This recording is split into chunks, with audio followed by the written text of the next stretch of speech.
நடராஜருடைய அபிஷேகம் பார்க்க பார்க்க அடுத்த ஜென்மம் வராது.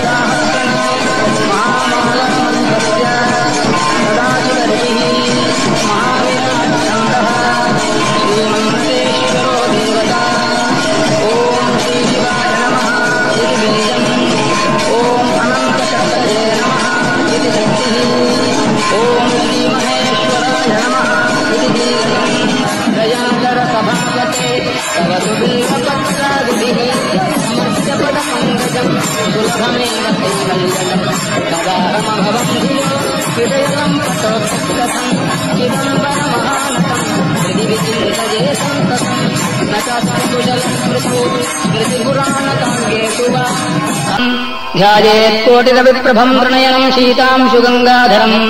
दक्षाङ्घ्रिस्थितवामकुञ्चितपदं शार्दूलचर्माम्बरं वह्निं डोलकराभयं डमरुकं वामे शिवां श्यामलां कल्हारां जपस्रक्षुकां कटिकरां देवीं सभेशं भजे ऊर्न्याससुडोलवह्निसुखभृद्वामं कराम्भोरुहम् ढक्काच्छाक्षस्रकुत्कलाभयकरं वामं पदं कुञ्चितम्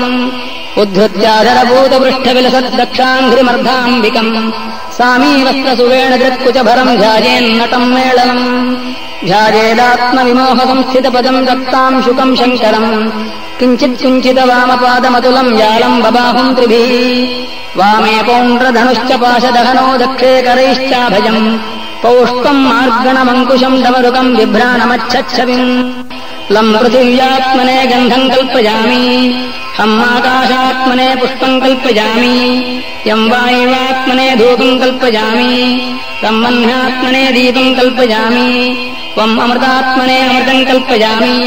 संसर्वात्मने सर्वोपचाराणि कल्पयामि ॐ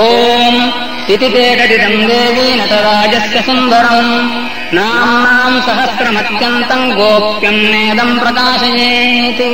सर्वसिद्धिकरं पुण्यं सर्वविद्याविवर्धनं सम्पत्प्रदमिदं नृणां सर्वापघ्नमघापहम् आभिचारप्रयोगादिमहाकृत्यनिवारणम् अपस्मारमहाव्याधिज्वरकुष्ठादिनाशनम् अत्युत्पातभयक्षोभाभिचारप्रयोगादिमहाकृत्यनिवारणम् अपस्मारमहाव्याधिज्वरकुष्ठादिनाशनम् अत्युत्पातभयक्षोभ क्षुद्रशान्तिदकारणम् कूष्माण्डरुद्रवेताळ शाकिन्यादिभयापहम् स्मरणादेव जन्तूनाम् ब्रह्महत्यादिनाशनम् अस्मात् परतरं स्तोत्रम् नास्ति लोकत्रयम्बिके